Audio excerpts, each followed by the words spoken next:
Hello, Culture Matters podcast. I'm so excited to introduce you to our guest. But before I do that, here's a quote I picked just for this episode. Investing, like economics, is more art than science. And that means it can get a little messy. Howard S. Marks. My dear friend, mentor, Rick Dorn is here with Dorn Real Estate Development. I mean, first of all, I met Rick at, you could say, a mastermind type environment. And ever since, I've been drowning in wisdom and knowledge from someone that's been actively in the business, to my knowledge, at least 45 years and successful at that. There are those that do, and there are those that teach, and then there are those that do and teach. And I would say Rick is that to me, and hopefully to you, the audience. Rick, thanks for accepting to come on here and share some of your lessons. Jay, thank you. I appreciate you inviting me on. Welcome to my office. Welcome to Montana. I enjoy bringing people into my realm, if you will, and allowing the chance to talk about the business that I dearly love in reality. Well, so was it at one point a love-hate relationship or a love-love? No, the real estate business is an enormously fascinating business, and I had to come to it at a young age. I always like to say that I spent 1 year at MSU Bozeman College for them to teach me that they weren't going to teach me how to make a living, and I really appreciated that. And as I got out of that, I went back to the farm, which I'm a farm boy originally, and paralleled it through my life. But I ran into the real estate business in my early 20s. And I had a general interest in it because I was looking for something that would help you generate a lifestyle and potentially what I would call a store of wealth. And real estate has certainly been that throughout history. It is a store of wealth, and you just have to figure it out. But it's a very creative business.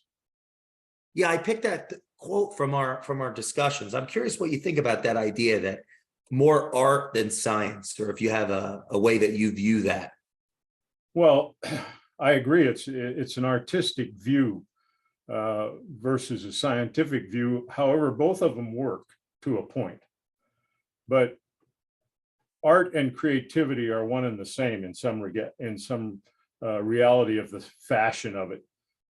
Because when I say real estate's very creative, and what drew me to it was the fact that it's has the ability to bring two people together to come up with some type of idea of a plan, that being the buyer and the seller. And again, creativity means that it's a matter of what two people, a willing buyer and a willing seller, can come to an agreement on. As I've always said, as long as it's lawful, you can come up with it and you can put it in play and you can work with it. You don't always need banks in the real estate business. Why not? Pardon me? Why not? What? Well, because a buyer and a seller can have a private treaty where they agree to buy a particular piece of land or whatever real estate piece you're talking about. And they can do that with a common contract between them without having anyone involved if it's not an outright cash sale. What type of, or go ahead, sorry. No. I find that that's the creative part of this business, is that you can actually do what I term private treaties, which are agreements between two parties. Would you say, all right, so let's say the listener has a level of engagement in real estate now, and money is more expensive, and they've got to get more creative. Who do they need to be in a time like this? What type of attributes would you say you've represented over the years to act out this private treaties, right? Is it character traits? Is it ways that you go about engaging with buyers or seller, whichever one you end up being? Well, I think the term is a willing buyer and a willing seller, so you have to seek out those items. Let's go back to my early days in the real estate business when, I had to learn things as well, just like anyone. There's a learning curve. There's the ability to understand. But one of the things in the creative nature is that you're constantly looking to match up property with people. As an example, people would talk to you about what they're looking for or what they want. And that's the beauty of a real estate business in reality, is you get to interact with a lot of people. And now you have to index that, categorize that, and keep it in mind so that if something comes to your desk, you can present it to them. Now, that's just a theory of bringing a deal together. But as you evolve in this, you can become the buyer. You're looking for something. And then to that point, you need to be able to discuss with the seller if you can bring all of the points of interest together and do this without a bank. We are entering a time where this may become more and more valuable because Really? of expensive money and because of the difficulty of credit. And to me, this was born out of the affordability issues that we have today. And by the way, some people say we have an affordability crisis today. Hmm. And I'm not suggesting we don't, but I'm suggesting that maybe we always had an affordability crisis along the way. There were a few points where there weren't. And let me give you that when I say that. In the 70s, we had rampant inflation, much like you've seen here, and it lasted a long time. And that by itself has a affordability crisis involved in it. As things go up, you have a less and less ability to handle the cost. The 80s were rampant interest rate, where you literally had mortgage rates for a regular citizen at 13, 14, and 15%. Wow. And you had commercial loans that went as high as 20. Now that's an affordability problem. And it was a crisis at the time because of affordability. So you can take this and say, well, today is very bad, but it was also very difficult back in those days. And the only time where it really got to a point that worked for us was in the early 2000s. Then we hit the crunch of 08, 09. And then it moved on past that, where we got into really low interest rates, 3%, 3.5%. And that was a point where affordability was at its most optimum, because the least amount of interest you could pay allowed you to buy as much as you could. But as you ratchet that up, the affordability range starts to ratchet off, and it becomes less and less affordable. Would you say that has the potential to create massive opportunities for people paying attention and going earlier in the conversation, that artfulness, that creativity that you're talking about? Well, I think that there's value in every time period, but it's different value. And so when we had the high interest rates, that's when private treaties between buyers and sellers were very common, because then they were trying to use the interest rate as a lever for the seller to sell at a number that they could have, but it wasn't what the bank was charging. So they were underneath the number. And once you had very low interest rates, you had no need for that. It was an all cash market. And I looked at that and I say, as we move into this period where you have inflating interest rates, you may very well have a time period when this may come back to be more prevalent.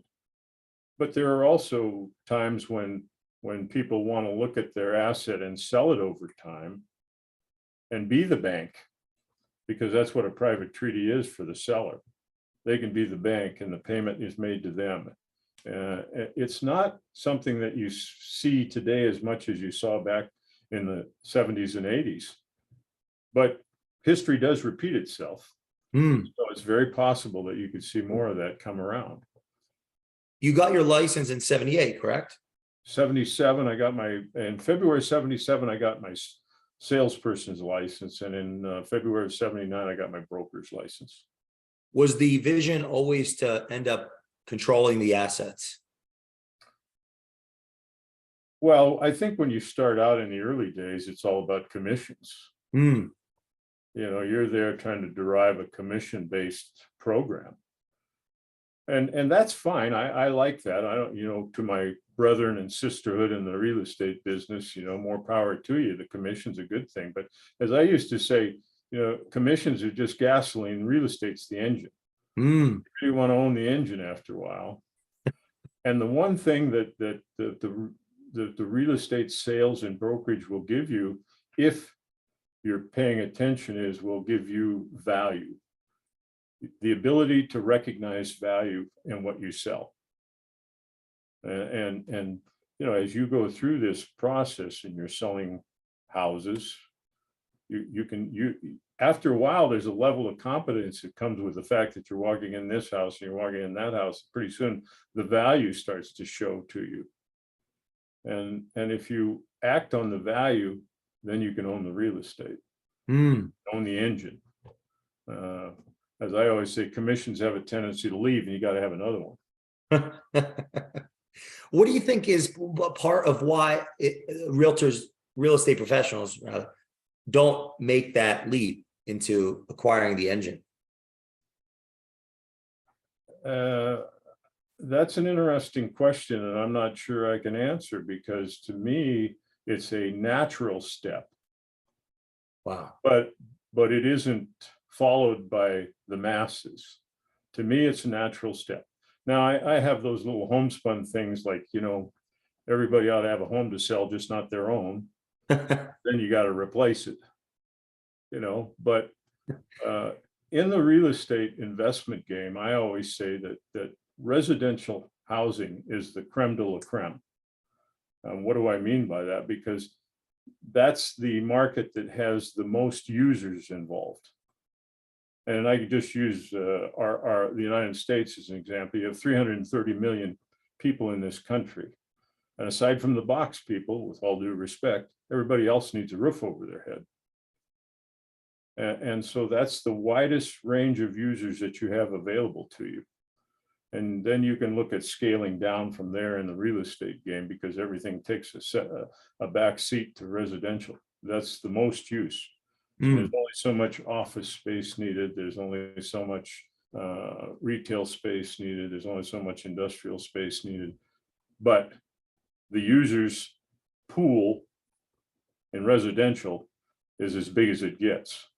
So if you can get into that area of buying real estate, residential is a good spot to start. One home. As I used to say, hey, if one home's good, 10 are better, 100 are better, 1,000 are better. So, and that moves you in the range of, I like commissioned work, but the end goal should be some passive income. And that's based on the investment world in real estate. And to me, that's the creme de la creme. I always say all smart money turns to real estate eventually. I don't care how they made it. This is where they put it.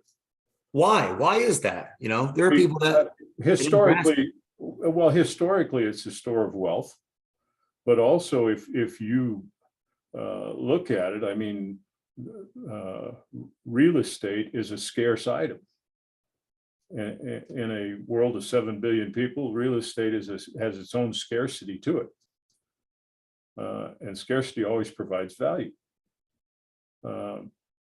But as I look at it, as they make the money, then again, the store of wealth is in the real estate game. Could be ranch land, could be multifamily, could be farmland, could be any number of things. But it also provides a passive income, because real estate can generate capital for you in different ways. That first deal, do you remember what it smelled like? The wind? Well, you and I have talked before, so the first deal, I think, it goes back to my first residential house deal. And I think I told you this story, Jay, but I'm a farm boy, and that's where I started, and I paralleled those two throughout my career, because you can do that in the real estate business. You can parallel other occupations if you do it right. But originally I started out on the farm and had a cattle and farming operation. Literally lost some money in the cattle business in 76. Got my license in 77. Took over my first residential home, and it happened to be a VA loan that I assumed, which you could do back in those days. And as I recall, for $50, you could assume the loan. And I bought the house from a veteran. I had lost, I think I told you, somewhere around $6,000 in the livestock business a year before because of poor markets, which is very prevalent in ag. You got up and down production and prices. But I bought the house. I did the normal fixer-up items of carpet, paint, those kind of items. And lo and behold, a few months later, I found a buyer, sold it, and I walked out of the attorney's office with a $7,500 check. And I thought, I can work with this program. Wow. On 50. Now I cleaned up my problem that I had and was still. And so the two of them as a parallel universe seemed like something I could do. And it worked. How'd you get the buyer? I'm sorry? How'd you get the buyer? The buyer? Well, I mean, once again, as a real estate salesperson, I mean, I was literally active in the business. I had people coming in my door looking for homes.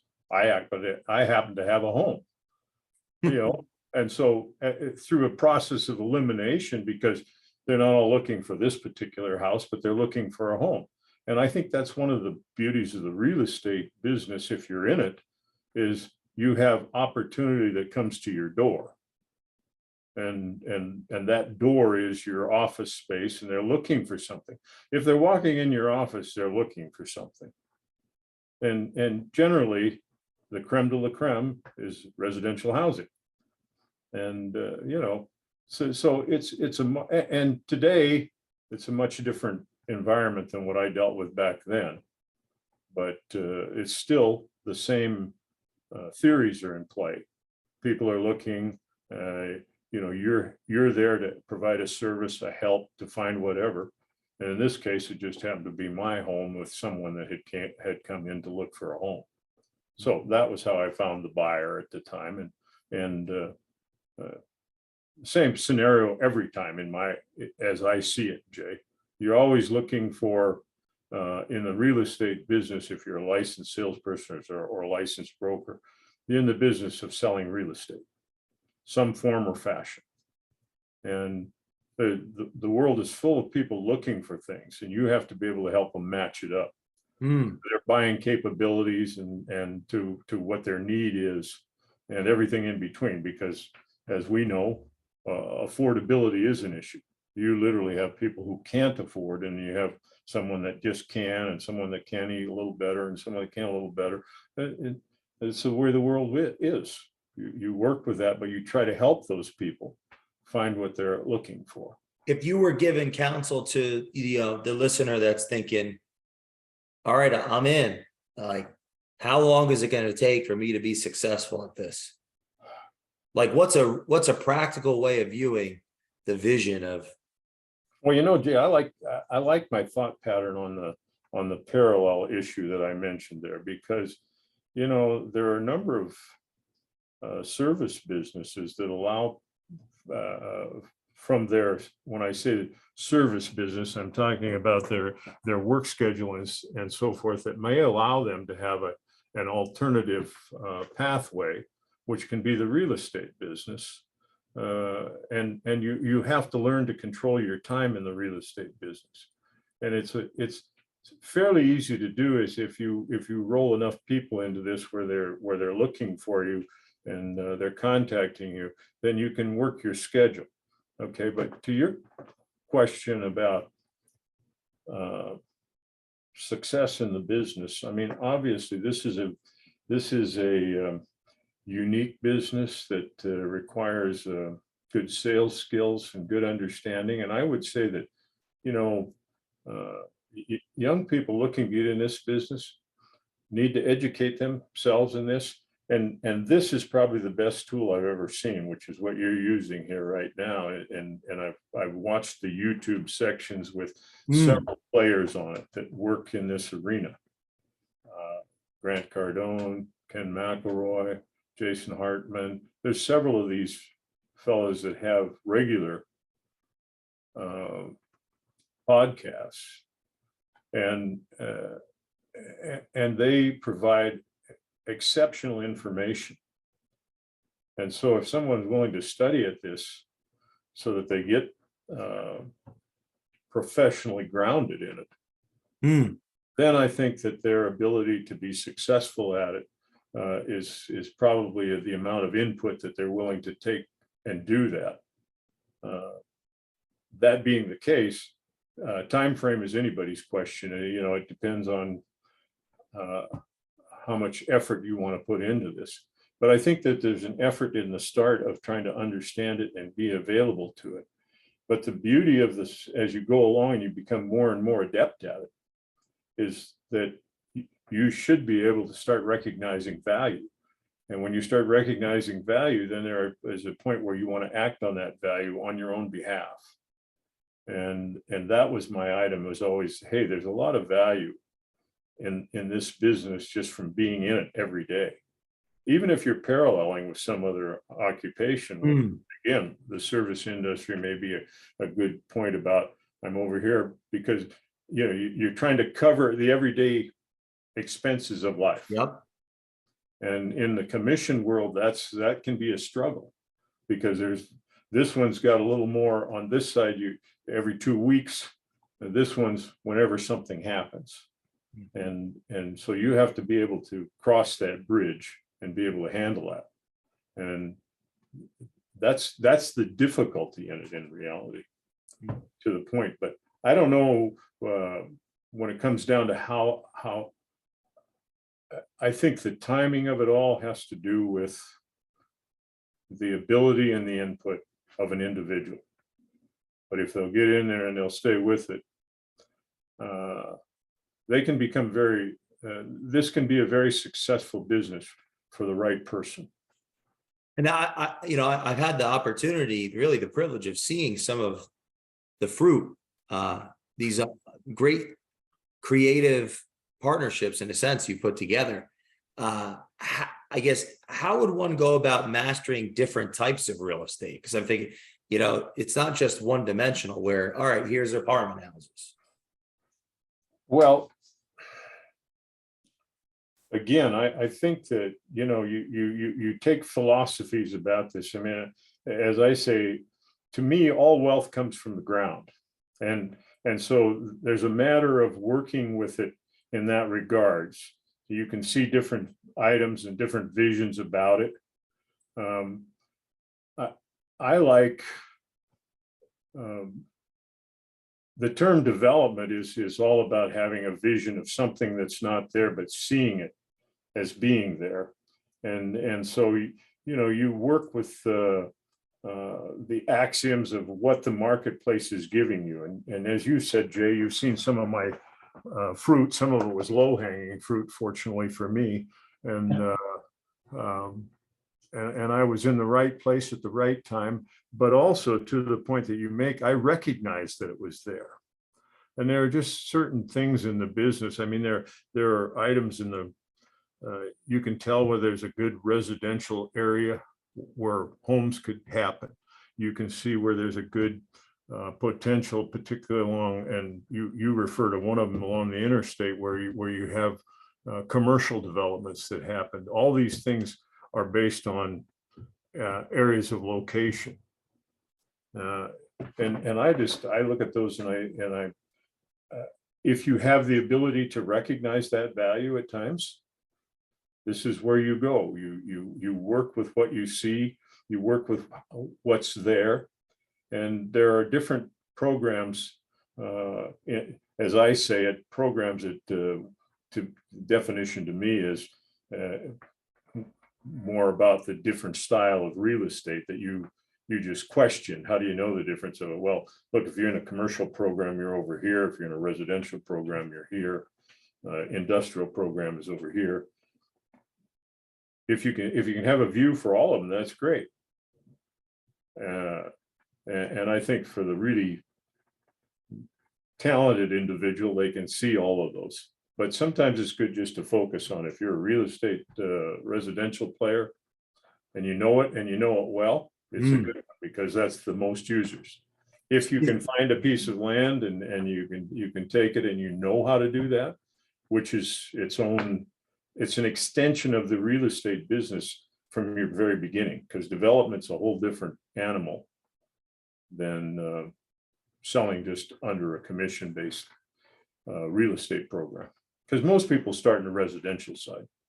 Is part of it understanding the macro, like you mentioned earlier in the conversation, what was going on in the 70s, what was going on in the 80s, what was going on after that, understanding the general atmosphere, having the content, having the education, experience, and then figuring out which, as you would put it, program could make sense, and then seeing the value because you can see what others can't. Well, it's very abstract, but I think I'm following you. No, I think you're absolutely right. I mean, look, you can never discount the value of information. And you know, we already know that there's more information being thrown at this world than it's ever been before. It's very easy for you to get information of all size and scope. So I think you got to be the filter about what you want to watch, what you want to learn about, and take it to you. And it seems to me that, you know, for the astute player, they want to be taking in information that allows them to gain ground in their livelihood and being able to make a good living.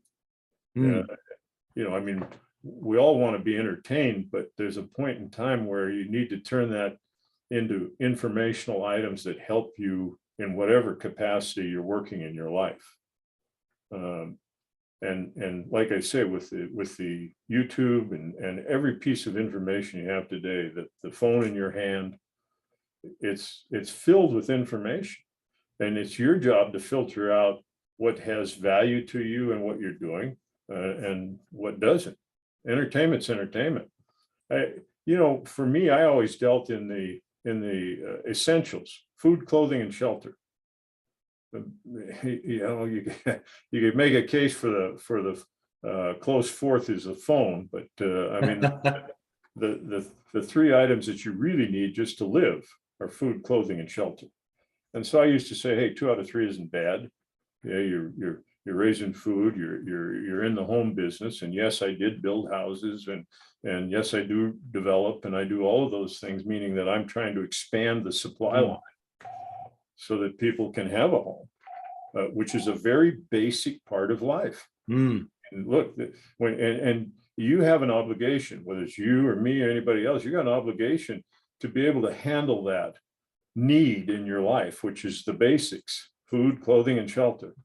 And, you know, we don't have to get off on philosophical tangents about people that can't or any of that other. I mean, it's just an obligation of life. From the day you're born till the day you die, you got a cost to cover, and it's really your responsibility. You get help from your parents here, you may have to help yours over here, but in between, this is your job to do.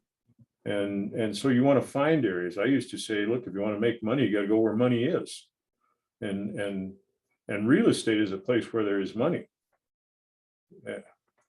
And the other thing I used to say, Jay, is the world's not made out of money.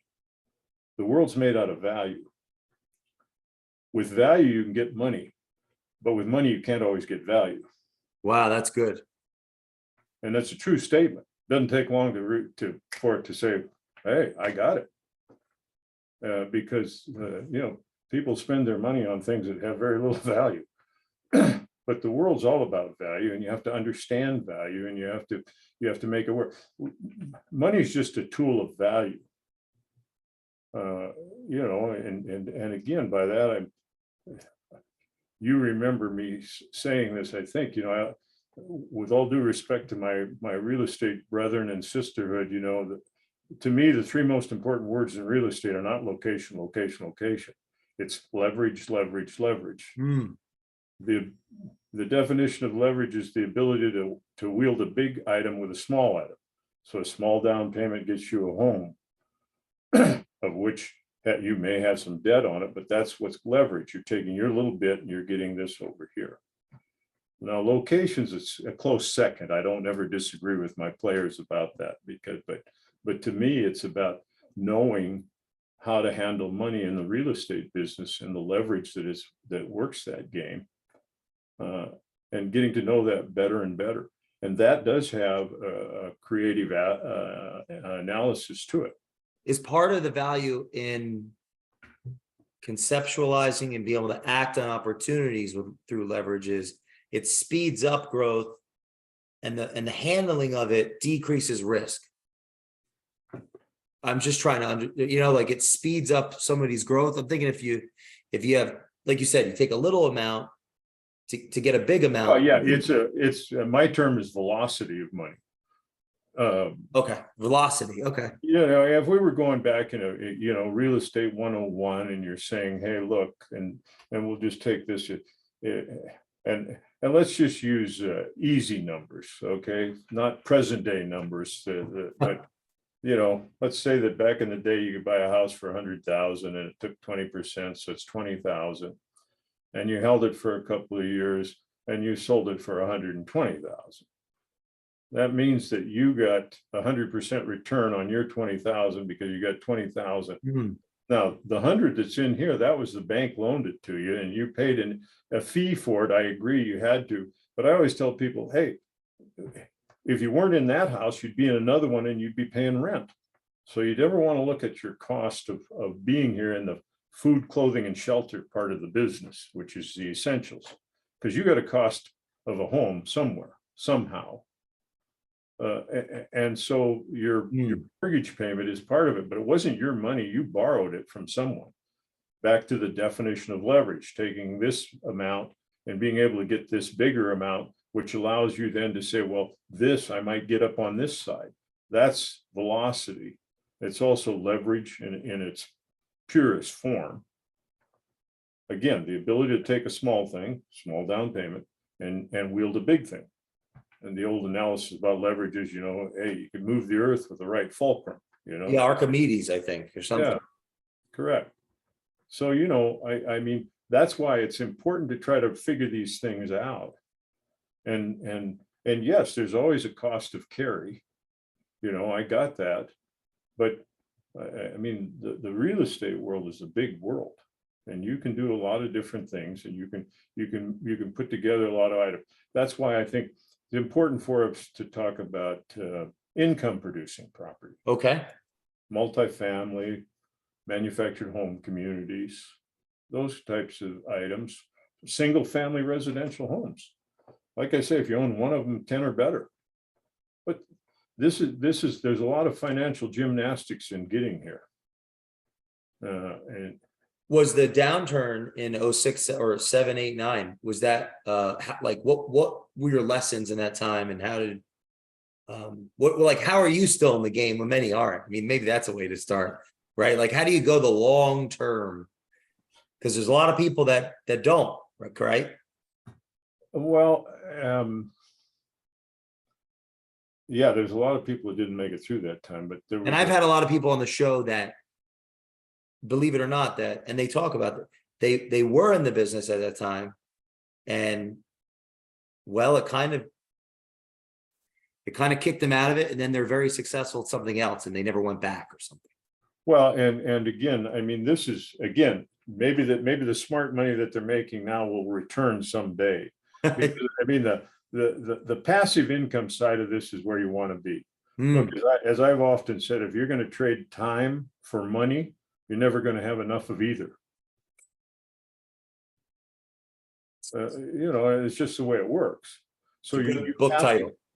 Yeah, I say, yeah, it's a great book title, man. Someday I hope you help me write one. We'll be great at it. I'm in.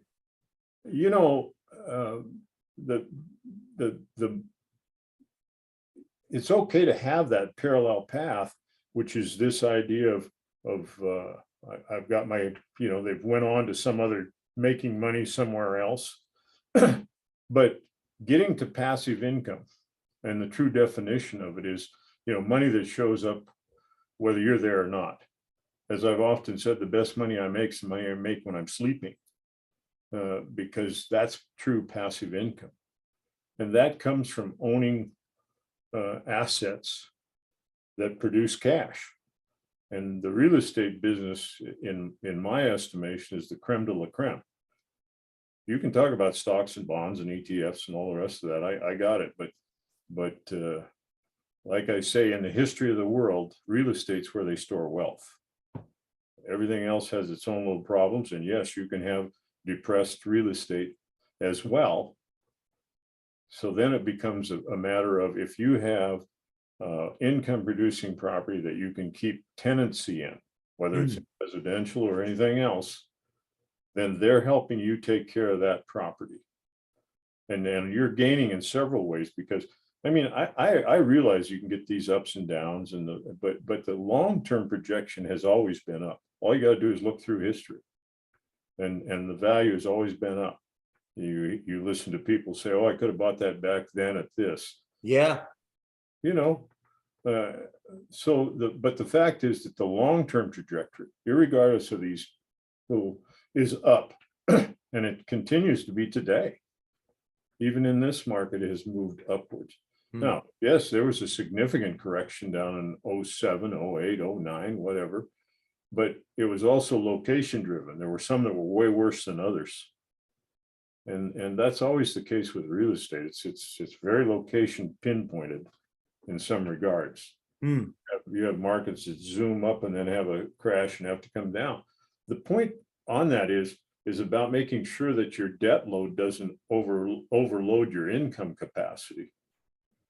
And that has to do with looking at deals and working through them with some educational background about how to do this. Well, you know, when I was 18, I was reading books on how to buy real estate, how to do that. Wow. You know, I wanted to know. And my encouragement to your listeners are, hey, figure it out. You got YouTube, you can sit there and listen to that endlessly. Admittedly, you got to find the right ones. I was reading books, and books are still good, by the way. Yeah. Go No, they read them. are. Yeah. Because you can sit there and you can go through it, because they'll give you illustrations and so forth. You know, there were a number of books that I read back then, but it was also because then you learn those very important items like leverage, you know, how to do this. And admittedly, this is a crawl, walk, run program. You know, it takes time.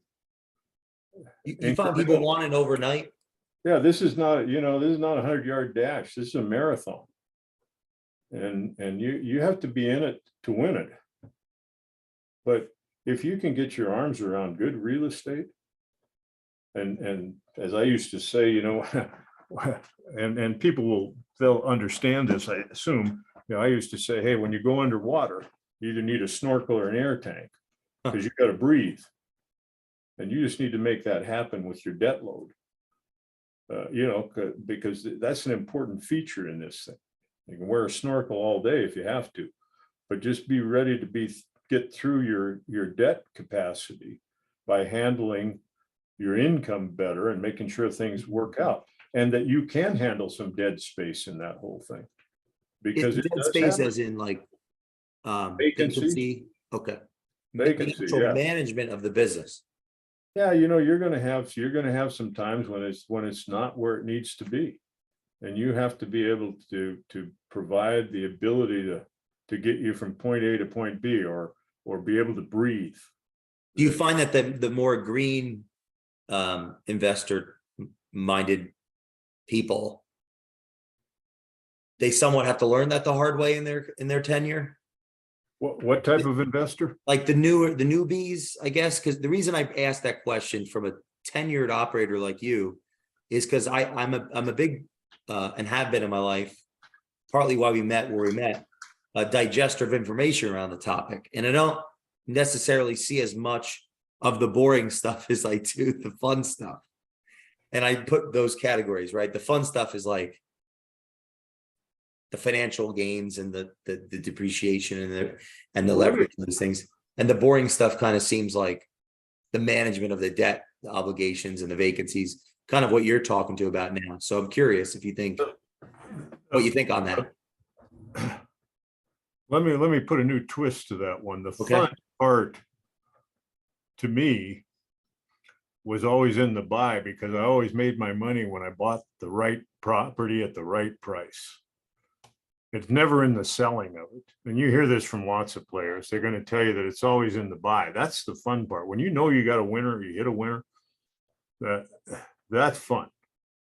And then to That's the cool. point of, about the boring stuff. Well, most people, hey, what's this, the old statement about most men live lives of quiet desperation? Because I mean, the boring part's part of what you do all the time. And but in a business where you can scale up and be bigger than your individual effort, that's what you can do in this business through time. And then you can get to a point where passive income becomes your answer. And you can still do what got you there. I'm not saying you can't. There's, this is all about having the ability to make choices. As I've always said, money won't make you happy, but it will give you the ability of a choice.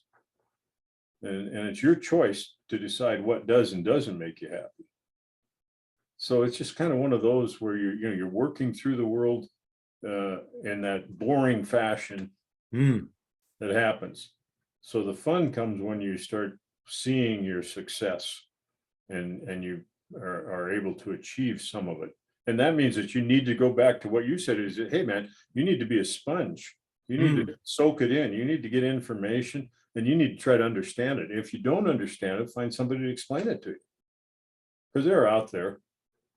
And again, the YouTube is amazing amount of information that's on there. And like I say, sometimes you don't need to entertain yourself on the phone. You can, as long as you're watching a YouTube, that's one thing. But more focused about what you're doing, because as you say, you were there when we met. You were there for a reason, to soak it in. Yeah, what a gift. I mean, and there's a lesson in that, even the fact that, what you've accomplished in your career, you were still in an environment of learning. Oh yeah, no. I by the way, thank you for that. But that's an important point. Hey, you're always learning. I'm always looking for something new. Coming to that was just an adventure in learning something different, maybe from a different perspective. And I enjoyed the people there and the presentations that were made, because there is always some reason to learn something. And again, the real estate business is totally creative business. I mean, hey, your mind and what you see really has no limits to it. There's just a matter of how you bring something to fruition. Yeah, I think it would be fair to shout out Jason Hartman for that event and Ken McElroy that put together the Howard event we got to meet at. I never expected meeting you there, of all people, which has been a blessing. I want to kind of close on this, on the practicality or the implementation aspect, meaning conceptually, education, seeking out information. But I'd like to know selfishly, and I think for the audience, how did Rick Doran go out and make it happen? Meaning, like, what were your days looking like? What are the behaviors that I need to embody if I'm a listener interested in putting together some of these unbelievable passive long-term wealth building assets? Like, were you on the road every day, shaking hands, kissing babies, looking at land, well, in dumpsters? I found it interesting that back in the day, when I was literally a farmer and a real estate salesperson, developer, home builder, and I would have people say to me, man, you're sure doing a lot. And I used to say, I don't want to work this hard when I'm older. So there's a lot of hard work that goes on in those early days to build the foundation. And, you got to be prepared for that, but you also got to be prepared to cover the costs of just regular life. And so that's why I suggest parallel realms at times, or, uh, look for people in your life that can have an impact. One of my very early partners was an old retired banker, and that was a very informative education at a young age. Wow. I was able to learn things from him because, I mean, the real estate business is a beautiful business, full of creativity, but you also have to understand money. And so to have a banker in your back pocket that could help you understand all of the items was really invaluable. But, look for the things of people that can help you to be what you want to be, and parallel if you have to, because it's probably a have to matter. You gotta be doing what you're doing if you're going to be over here, but you can literally get a license and do something else and then try to work into it. That's the gymnastics of it all, which is trying to get there, because as I say, it's a crawl, walk, run program. You can't get out here on this end without starting over here crawling around. So be willing to put in the work, be open to partnering and mentorship. Be open to all of that. I mean, look, you can find some great people to work with, and they'll provide you with certain items in your life. And I agree with that. Like I say, this is all about, hey, information, checking on things, understanding them, spending your time, learning, constantly learning all the time. And then, like I say, this is a creative business. So look to things and look around and see what kind of environment you're in and what's happening and where the value's at. Because again, it's all about value. It's about value. Value is the important thing in life. Value will bring you the money, but it's a learned habit. In closing, what would you like the audience to take away from this conversation, Rick? Well, I think it was a stroke of luck and fate for you and I to spend some time together back in the day, and I enjoyed that time for us, and I enjoyed this time. I just think that, if you have a vision and a goal where you want to be successful, then you need to put that into action, and wherever it leads you. Like I said, the real estate's a store of value. So at some point in time, whether this is your path or it's a different path, the two of them will come together because they serve each other in a good form and fashion. But the real estate business, for the creative soul and the soul that wants to be out there and work in where money is, real estate is definitely a place that they ought to consider. But every path can lead there. You just got to make it work in your life and be able to make that happen.